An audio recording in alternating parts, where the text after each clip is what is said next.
Hi everyone, so this is the start of my Halloween effects series. I want to do different looks and things that we can do that can be easily done for Halloween. And the first one is these, how to make some horns. These are just made out of cardboard, dead easy. So yeah, if you want to know how I made these, keep watching. So first of all, you need some cereal box card. You could use thicker card, but it's more aggravation to try and like cut it and roll it up and everything. It's easier to use cereal box card, A, because it's widely available and everyone's got cereal boxes in their house, and B, it's quite thin, so it's easy to roll up and manipulate into shape. So first of all, I just cut it into strips. I didn't particularly worry about how thick the strips were. But for the pointed end, I did have to cut the strips ever so slightly smaller. But as you can see, they're about an inch, 2 inches wide, something like that. And first of all, what you need to do is roll up the cardboard so you can make it a cone shape.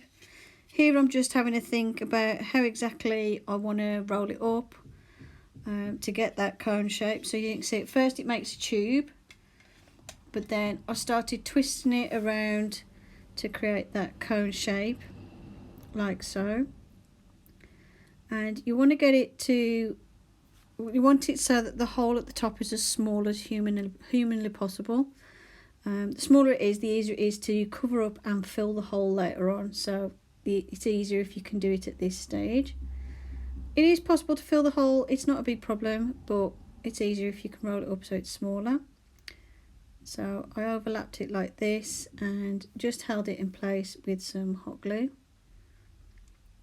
My hot glue gun was being a bit stubborn, it hadn't quite warmed up fully. And then just press the edges into place. Now obviously any overlapping cardboard or excess cardboard is going to get cut off, so it's not such a biggie if it is all overlapping and looking a bit weird at first. And just hold it for a few seconds just to get that hot glue to stick the cardboard down, because you want that hot glue to cool so that the cardboard doesn't keep unraveling. And obviously I'm doing this so that the printed side of the cardboard is on the inside of the horn.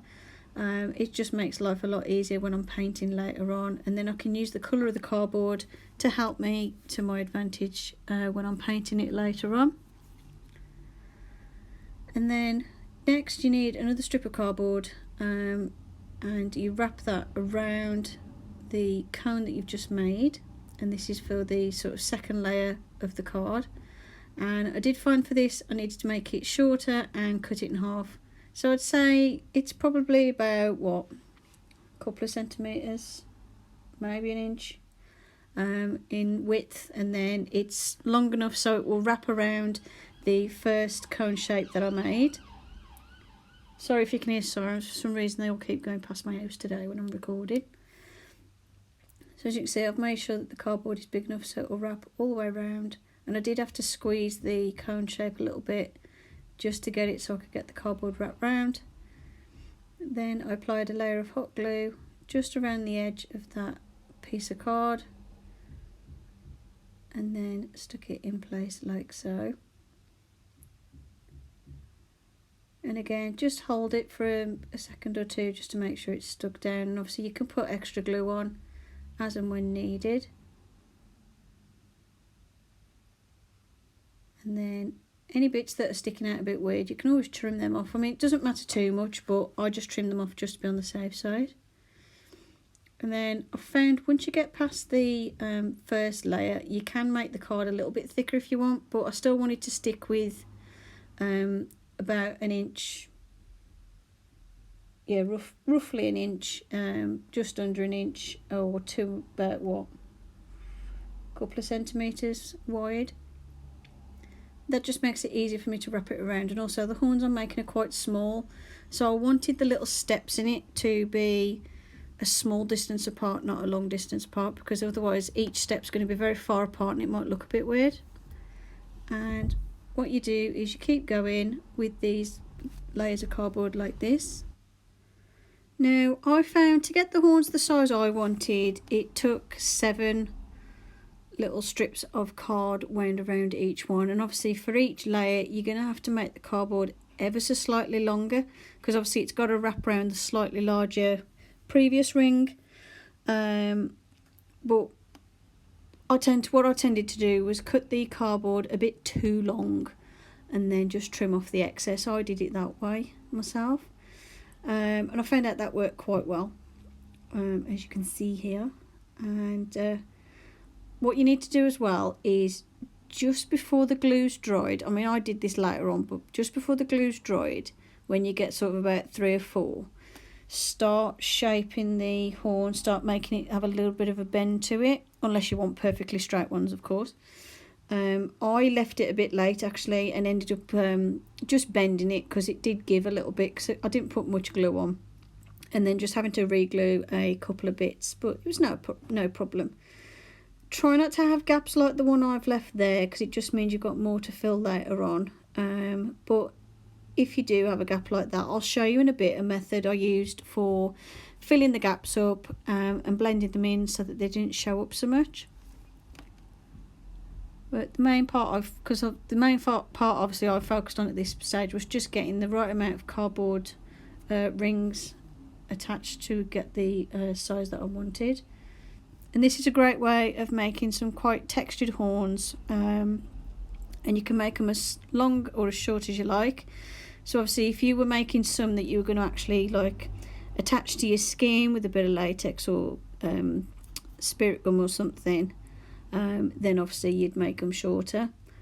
And the advantage with making these out of cardboard is they're very light. So when the method I'll show you how to attach them, it works really well because of how light they are, because obviously the cardboard's so thin, there's nothing to them, and once the hot glue's on, it does give them a little bit of rigidity. So even if you press them really hard, it's going to be quite hard to actually like crush them and squish them.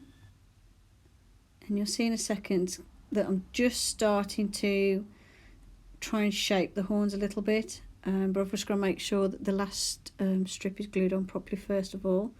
So what I did was I glued this strip on, and it was at this stage where I realised I'd forgot to actually give the horns more of a bent shape, so I do tweak that in a bit. So I just stick this one on and just make sure I glue it down really well. And if the cardboard overlaps ever so slightly, it's not going to really matter, because I can blend that in later on, and also I can trim off any excess cardboard that I don't want. Just make sure, try not to burn your finger like I did. Make sure you just hold the cardboard in place. Just give it a few seconds for the glue to cool, otherwise the cardboard can spring back open.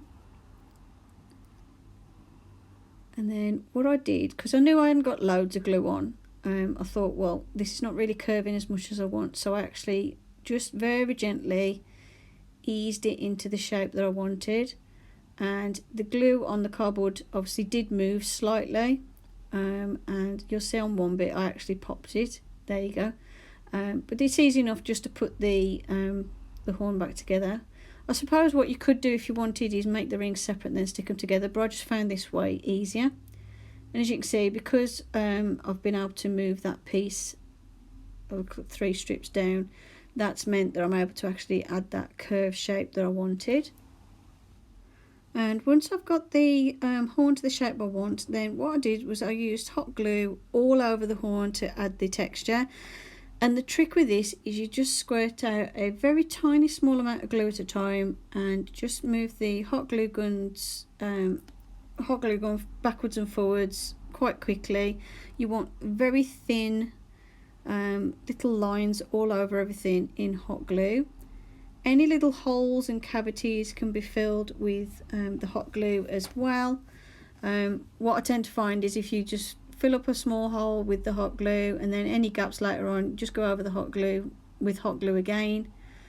Any bits of glue where it looks like it just comes out as a massive blob and doesn't look right, just use the side of the hot part of the hot glue gun just to smooth that down.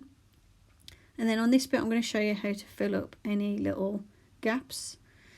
So I've got a couple of like gaps and holes that needed to be filled, but doing it with hot glue could potentially make it look weird. So what I did was went over it with some hot glue like so, and then took a very thin piece of paper. The thinner the better. This would probably have been better if I'd have used tissue paper, to be fair, but I just used what I'd got in my recycle bin. And then I just trimmed it so it would match with the edge of that section, because obviously I want to maintain that sort of ridge around the horn like so, and just make sure it's stuck down really well. And then just go over the paper exactly the same as you did with the cardboard to create those little lines and little streaks of glue all over to add that texture. And make sure you've got all the edges of that piece of paper stuck down, and it just disguises that join so that when you paint it later on you can't see where the joins are. Then put glue around the bottom of the horn and then stick a piece of cardboard on it, because you're going to need the base of it to be flat and solid. If you just have the very edges of the ring of cardboard, when you glue it on to the headband or whatever, it's not going to be enough surface area to make sure it's actually glued on properly. So I just put glue around the edge and then stuck it onto a piece of cardboard, making sure it's printed side up so that when it's stuck to the horn and you turn it over, you've got that bare cardboard on the bottom. And then I went around with plenty of hot glue around the edge to make sure it's well stuck on. But as you can see, I'm pointing there to say don't put hot glue right at the bottom. If you do that, it's going to be a bit harder to stick it in place later on. You need like a nice smooth solid flat surface for attaching the horns later on. Here I'm just going over the edges, and as you can see on this one I've touched up a couple more areas with the white paper. Like I said, there you can see there's a blob of glue that looks a bit odd, so I just went over it with the end of the hot glue gun just to melt it back in, and then just scraped over the top with the hot glue gun's barrel, and that just put the little lines back in and got rid of that big blob of glue. But you need to do this before you paint, so just go around and check any parts that look like it's just a random blob of glue, and just smooth them out and blend them in with the rest of the texture of the horn. And then, like I said, put some glue around the edge and then stick it down, because you need a nice flat base for later on. And as you can see, there's a couple of gaps on this one, so I'm just filling those up with hot glue. Once it's all painted you can't tell, but obviously it's better if you can get rid of any holes and gaps, because it's going to look weird if you've got this horn and it's got like loads of holes in it. It needs to look fairly solid. As you can see here, I just trimmed around the edges and glued around the gaps in place.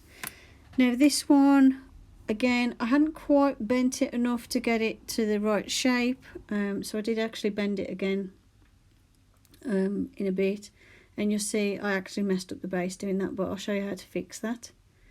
So first of all, I'm just going around the end just with plenty of glue, making sure I've covered all the ends and all the seams. It'll just make life easier when I'm painting it later. And then this is when I realised it wasn't bent the same as the first one I made, because I'd forgot to actually put that bend in there. So I just gently eased it and bent it like so. And what happens is the hot glue, you have to do it so it's hard enough so the hot glue comes away from the cardboard, but not too hard that you just rip it in half. And then get it to match as neatly as you can with the rest of the other horn. If it's roughly symmetrical it'll work, because they're not dead, because they're going to be either side of your head, it's okay. Obviously if they're going to be right next to the closer they're going to need to be to each other, then the more symmetrical you need to make them. And then obviously, as you can see, because I've changed the shape of it, the base doesn't work anymore. And I was going to fill the gap in with hot glue, which you can do, but you'll see in a bit I'll change my mind and show you just how to fix it. And the easiest way is, if it won't come off, just push the base that's failed inside the horn and then glue on a new base and cover it up. It's not going to make any difference to the weight of it having an extra little tiny piece of cardboard in.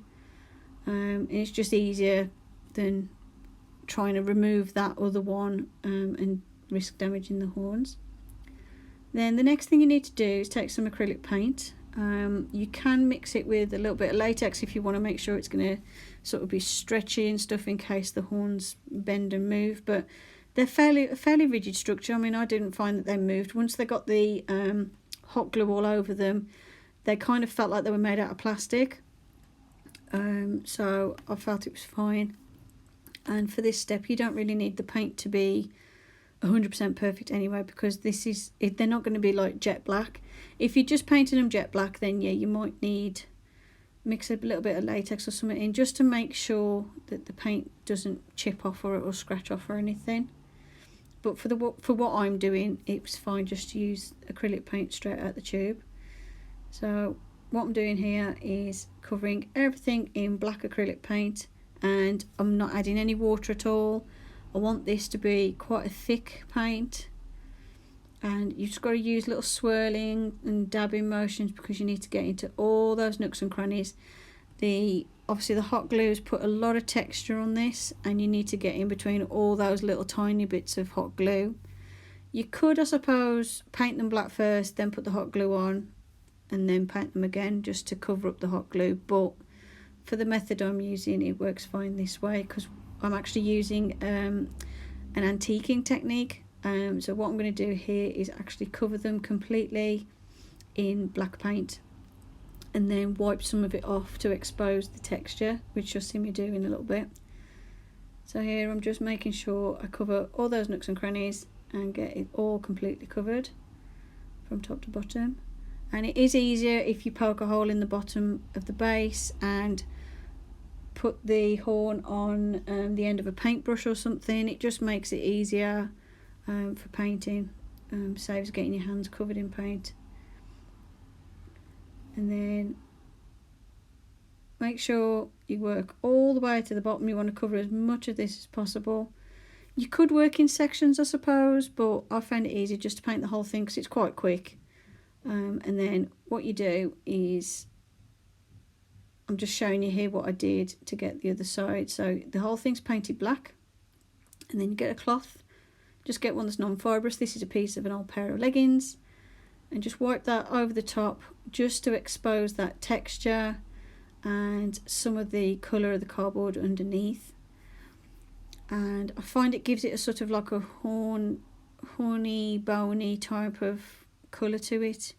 I can't really describe the colour I'm going for, but I've seen this on like horns on certain animals in the wild, you know, on photographs and stuff. And what I'm doing here is exposing some of that hot glue.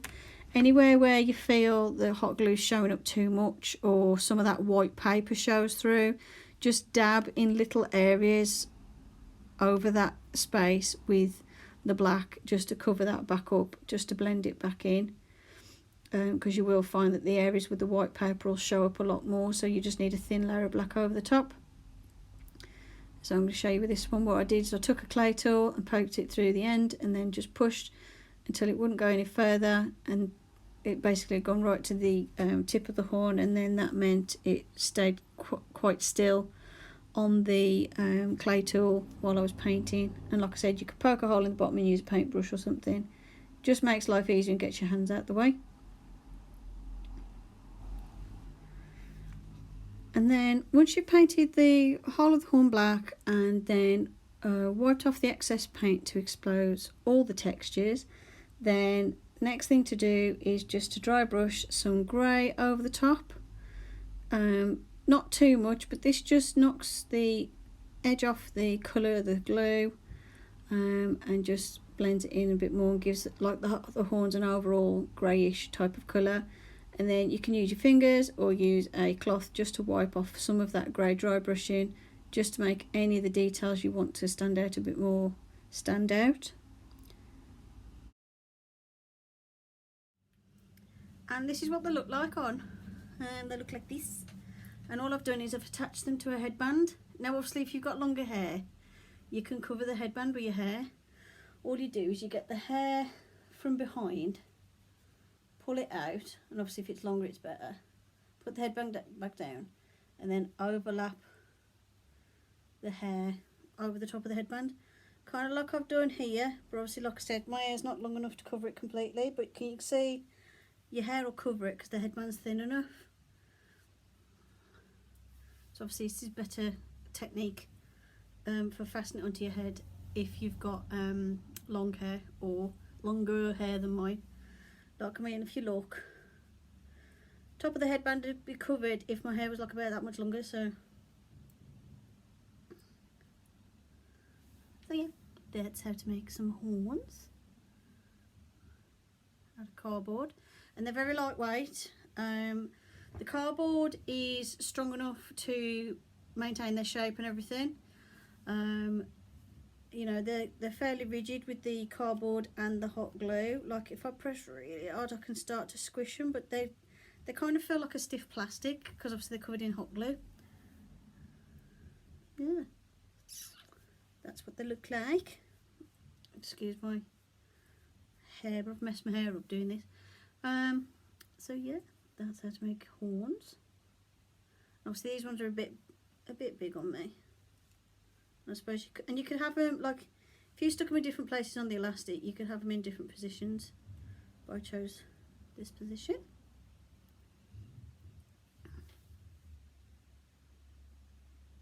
Like I said, it looks better if it's camouflaged with your hair.